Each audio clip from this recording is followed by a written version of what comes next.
si je vous demande qu'ont en commun le film Casse Départ et le film Le Crocodile de Botswana? L'acteur humoriste Thomas N'Djinjol. Il s'était fait découvrir en humour avec le Comedy Club de Jamel Debbouze. Il a performé sur plusieurs scènes et également à la télé. Et là, il est de passage à Montréal pour nous parler de ses futurs projets et de ce qui s'en vient pour lui. On a la chance de s'entretenir avec lui.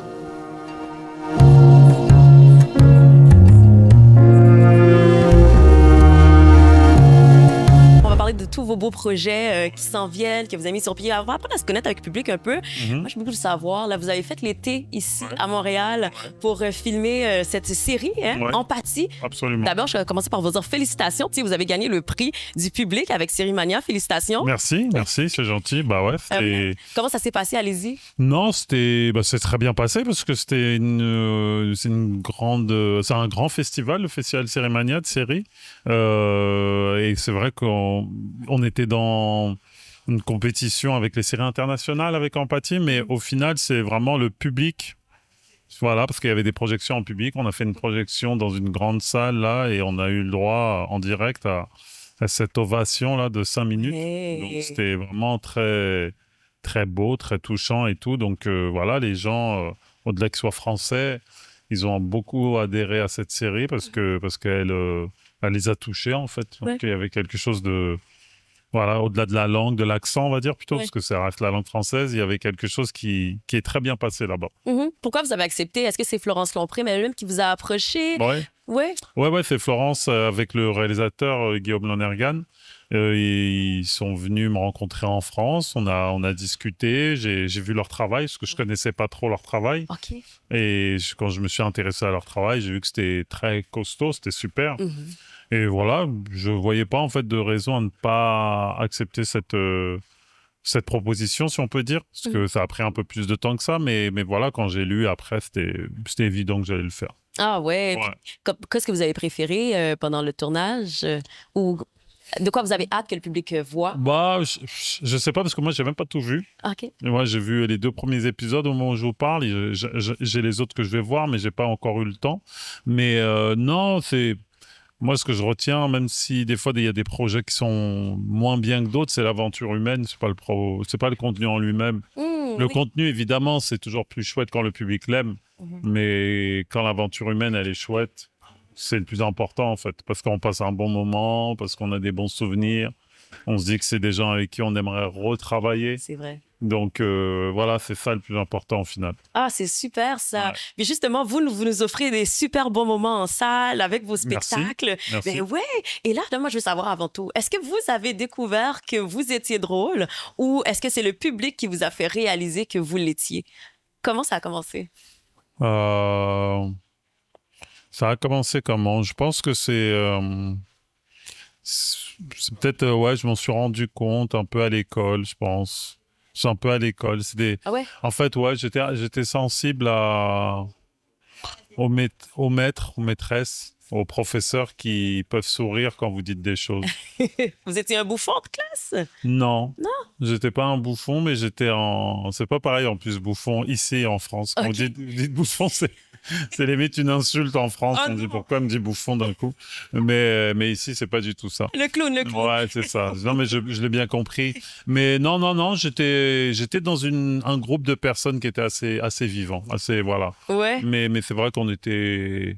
Voilà, on avait de la personnalité. Mais c'est vrai que c'est peut-être là où je me disais, c'est marrant quand je prends la parole, je me rends compte que...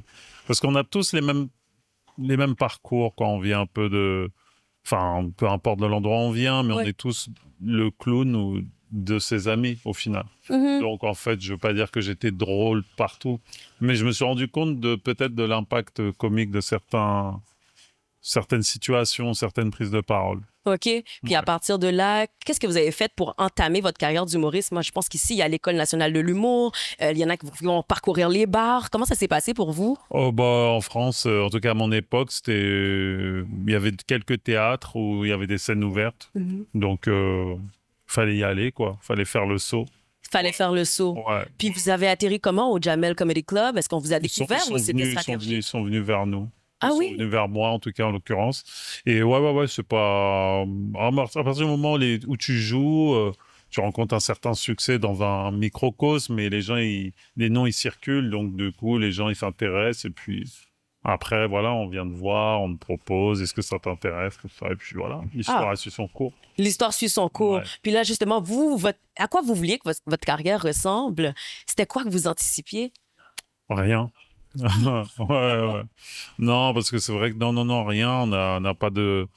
j'ai pas de plan de carrière, j'en ai toujours pas d'ailleurs. Mais non, mais j'en ai pas, j'en ai encore moins aujourd'hui dans le sens où j'ai un âge et je suis à un moment de ma vie où il faut profiter en fait. Ce qui passe, passe, vous le prenez. Ouais. Si Bah, ça c'est avait pour ça été- que je suis là. Si j'étais pas dans ça, je serais sûrement pas venu à Montréal. Oui. Parce que j'aurais été dans des calculs, pourquoi, comment, qu'est-ce que ça m'apporte. Et là, j'ai rencontré des gens bien et qui travaillaient bien Mhm. et j'ai suivi mon instinct, quoi. Ben, on aime ça. Ouais. Est-ce que vous avez déjà été déstabilisé par rapport à votre créativité, par rapport à vos créations, à savoir est-ce que vous étiez drôle, pertinent ou parce qu'on dirait que ça vous êtes pas trop dérangé avec Avec. la vie ou qu'est-ce que les gens peuvent dire? Ah non, oui. Ouais, non, c'est pas... Bah, on va toujours s'intéresser, oui, que les gens, ils vont dire, ah, j'aime bien ça, j'aime pas, ceci, cela. On va pas dire qu'on n'est pas, on n'est pas insensible des fois aux échos, Mhm. mais il faut quand même s'écouter. J'ai toujours été maître de mon destin et j'ai envie de continuer à l'être. Donc, Ouais. si on écoute là où les gens, ils ont envie de vous mettre et tout, on s'en sort pas. C'est vrai. Ouais. Puis est-ce que dans vos humours, là, j'écoutais quelques blagues que vous faites, que vous faisiez et tout. Vous parlez beaucoup de vos origines. Mhm. Est-ce que vous le faites par choix stratégique ou ça vient naturellement? Oh non, oui, mais ma vie à 80%, elle est basée sur mes enfants, donc il n'y a pas de stratégie. Si j'étais stratégique, je serais beaucoup plus racoleur, je ferais des choses beaucoup plus grossières, beaucoup plus, mais qui sont même pas, qui me concernent même pas, en fait, enfin, qui sont pas sincères. Je ferais des choses un peu, oui, je peux même pas les dire tellement c'est grossier, quoi. Mais est-ce que vous vous donnez le droit de prendre des sujets que vous voulez toucher, que vous voulez revendiquer? Non? Non, je me donne le droit d'être libre.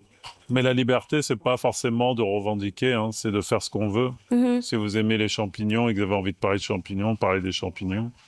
Puis vous êtes capable de mettre ça pour que ce soit drôle et que le public s'accroche? Ouais, voilà, mais à partir du moment où c'est honnête, il n'y a pas de problème, en fait. On n'est pas prisonnier, parce que souvent, notre couleur, on pense qu'à travers notre couleur, on est obligé de toujours revendiquer, mais être noir ou autre, c'est pas une seule et unique voix, en fait. C'est vrai. On est très différents. Je vous connais pas, vous me connaissez pas. Mhm. Vous avez peut-être une vie qui est aux antipodes de ce que les gens peuvent imaginer, et pareil pour moi. Mhm. Donc, chacun fait ce qu'il veut, en fait. Ouais. On peut pas demander à s'émanciper à chaque fois, dire il faut revendiquer tout ça. C'est que il y en a pour qui c'est très naturel, ils le font très bien. Il y en a pour qui c'est des postures, il y en a pour qui c'est... Chacun fait ce qu'il veut, ce qu'il ressent, en fait. Oui. Puis justement, vous avez parlé d'être noir là, dans le paysage médiatique artistique. C'est quoi votre regard sur la représentation dans le milieu en ce moment? J'ai pas de regard, en fait. Chacun fait ce qu'il veut, fait ce qui me plaît. Ouais. Après, évidemment, il y a un truc un peu global, mais il n'y a pas de... On n'est pas aux États-Unis, nous, en France, en plus, hein, donc c'est encore différent. Je sais pas où vous en êtes ici, Mhm. mais je pense que chacun doit faire ce qu'il a à faire, et s'il le fait bien, on se retrouve tous, en fait. Ah ouais. Voilà. That's it. J'aime ça. Il n'y a pas tellement à être dans un truc Mhm. trop forcé. Ça vient naturel, on Ça suit le vient cours des choses. naturellement, ouais. Puis là, justement, sent. vous avez dit, vous le sentez. Et si vous avez, comme vous êtes très naturel, vous décidez de revenir à Montréal pour Ouais. un prochain spectacle, Mhm. Thomas Njijol à Montréal. Mhm. Et vous avez été là il y a 2 ans pour Ouais. l'œil du tigre. Ouais. Qu'est-ce que vous nous présentez de différent? Pourquoi revenir au Québec, en fait? Bah justement, le fait d'avoir fait cette série, on m'a dit, mais reviens, tu vas voir, tu vas rencontrer encore d'autres gens, les Québécois vont te redécouvrir, et ainsi de suite. Et c'est vrai que j'aime vraiment beaucoup la scène, et j'ai aimé travailler ici. Yeah. Donc je me dis, pourquoi pas? En fait, c'est pas dire que c'est d'autres horizons, mais c'est encore autre chose qui se présente. Mhm. Et je trouve que c'est intéressant. C'est intéressant de se mettre, c'est pas un risque, mais de toujours... on n'est pas arrivé, quoi. C'est pas un métier de bourgeois que je fais. Ouais, Ouais, il faut y aller quand même. Il faut aller un peu sur le terrain. Et c'est ça. Et c'est plaisant. Ah ben oui, c'est le fun ça. Puis vous allez nous présenter quelque chose qui est complètement différent de ce qu'on a vu avec l'œil du tigre ou c'est une suite? Alors, au moment où je vous parle, ça serait culotté de vous dire que ça va être... Je sais pas trop ce que je vais faire. OK. Je sais pas trop, mais justement, j'ai le temps d'y réfléchir et j'ai le temps de... Voilà, je me dis qu'à ce moment-là, où j'en serais dans ma vie, où j'en serais dans ma tête, par quoi je serais passé, tout ça aura une influence quand même. OK, super. Donc, on va laisser le public à la maison en haleine pour le spectacle. Thomas N'Djidjol sera de passage à Montréal cet automne pour son prochain spectacle, Thomas N'Djidjol à Montréal. Les billets sont déjà en vente. Faites également le voir dans la série Empathie aux côtés de Florence Lompré. Mon nom est René. Pour plus d'émissions et plus de contenu, rendez-vous sur la chaîne Native TV.